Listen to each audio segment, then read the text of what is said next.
नमस्कार. चंद्र राशीप्रमाणे वृषभ राशींच्या व्यक्तींना मार्च 2025 या महिन्यासाठी मी आता मार्गदर्शन करणार आहे. वृषभ राशींच्या लोकांना किंवा व्यक्तींना, स्त्री पुरुष कोणीही असतील तरी त्यांना हा महिना साधारणपणे उत्तरार्ध जो आहे तो खूप फायदेशीर ठरण्याची शक्यता आहे. कारण उत्तरार्धात जे ग्रह बदल होतात त्यामुळे त्यांना अनपेक्षित लाभ होणे, नियोजित वेळेपेक्षा कामं लवकर पूर्ण होणे आणि त्याबद्दल एक मनस्वी आनंद मिळणे, अशा काही गोष्टी वृषभ राशींच्या व्यक्तींबद्दल दिसून येतात. आपल्या मुलांच्या अडचणी समजून घेण्यात वृषभ राशींच्या व्यक्तींना मोठी धन्यता वाटेल. त्यांच्या ज्या काही समस्या असतील त्या समस्या ते सावकाशपणे नीट ऐकून घेऊन त्यावर निराकरण करू शकतात आणि मुलांनाही त्यामुळे आनंद मिळेल, असं ग्रहमान वृषभ राशींच्या व्यक्तींचं आहे. पती पत्नीमधले जे गैरसमज आहेत किंवा जो विसंवाद आहे तो सुद्धा या महिन्यात दूर होईल.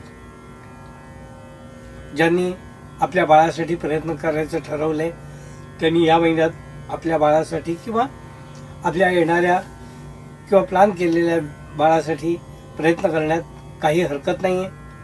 चांगलं ग्रहमान आणि पूरक असं ग्रहमान दिसून येत आहे. तर ही गोष्ट आवर्जून पती पत्नींनी लक्षात ठेवा. त्यांचं सामंजस्य वाढेल आणि ह्या गोष्टी आता सहज शक्य होतील. वृषभ राशींच्या व्यक्तींना मी असं सांगू इच्छितो की या महिन्यामध्ये जेव्हा तुम्ही प्रवास करत असाल तेव्हा आपल्या शिरोभागाला थोडं सांभाळा. कारण शिरोभागाला काहीतरी लागणे किंवा डोकं आपटणे किंवा अन्य काही कारणाने धक्का लागणे, अशा काही गोष्टीमुळे थोडंसं शिरोभागावर त्रास दिसून येतो.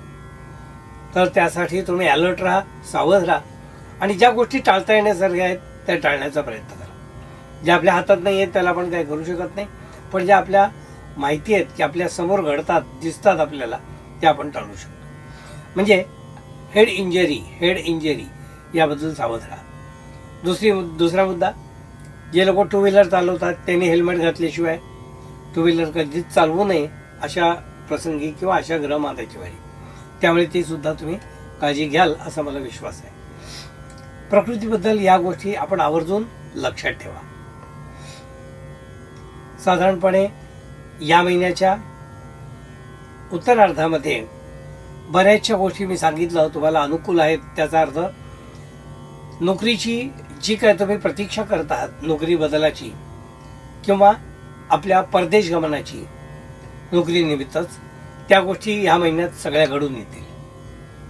विसा वगैरे अन्य काही गोष्टी ज्या आहेत त्या आपल्याला वेळेत मिळणे, आपण आपलं प्लॅनिंगप्रमाणे प्रवास करणे आणि त्याचप्रमाणे आपल्या नोकरीत बदल जो घडणार आहे त्या बदलाचा आपण चांगला स्वीकार करणे, अशा गोष्टी या महिन्यात दिसून येतात.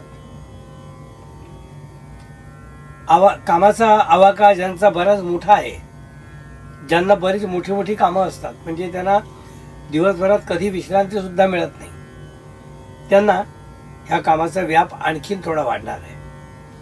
म्हणजे त्यांनी काय करायला हवं, तर जी कामं आपण करू शकत नाही त्याच्यासाठी कोणाला दुसऱ्या माणसाने डिप्यूट करावं आणि त्यांना नियोजन करून त्यांच्यावरती जबाबदारी द्यावी. सगळं काही तुम्ही करू शकणार नाही आणि करायला गेलात तर कामामध्ये खोटी होईल. तर हे तुम्ही स्वीकारा असा मला सल्ला आहे.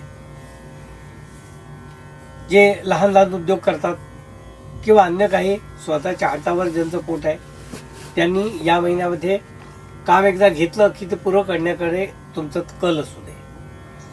नाही तर काय होईल, काम घेतलं, काहीतरी आपल्या कौटुंबिक कारण आलं, काम सोडलं, मध्ये थांबलं, असं होऊ देऊ नका. त्यामुळे तुमचा आत्मविश्वास आणि तुमच्यावरचा असलेला विश्वास लोकांचा तो कमी होईल. वृषभ राशींच्या व्यक्तींना मी असं सांगू इच्छितो की या महिन्यामध्ये आपल्या घरातील मुलं जी काही अभ्यास करतायत त्यांच्यावर थोडं तुम्हाला लक्ष ठेवायची गरज आहे. कारण मुलं आपापल्या कल्पनेप्रमाणे आपापल्या स्पीडप्रमाणे अभ्यास करत असतात, पण योग्य अयोग्य हे त्यांना समजून सांगणे आणि त्याबद्दल त्यांना योग्य मार्गदर्शन करणे यासाठी तुमची गरज भासणार आहे.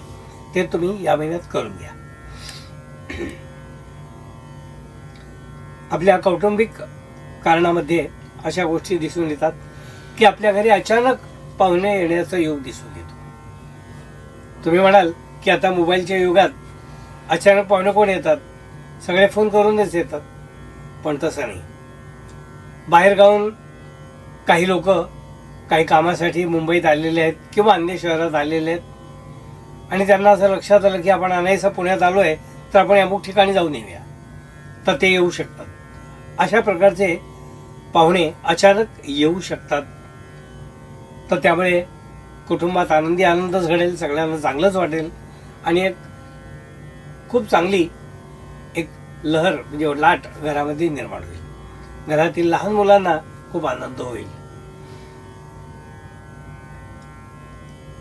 धनाच्या बाबतीत विचार केला तर या महिन्यामध्ये वृषभ राशींच्या व्यक्तींना आपलं पूर्वीचं येणं जे आहे ते थोडं वसूल होईल. म्हणजे 2-3 महिन्यापासून काही पैसे यायचे होते, पण ते काही कारणाने लेट झाले, आता कधी येणार माहीत नाही, असं तुमचा समज झालेला आहे. पण ती येणी अशा काळामध्ये वसूल होतात, तर ती जुनी येणी वसूल होईल. मे बी कदाचित तुम्हाला त्याबद्दल थोडंसं त्यांना आठवण करून द्यावं लागेल, पण जुनी येणी जी आहेत तुमची या महिन्यात वसूल होतील.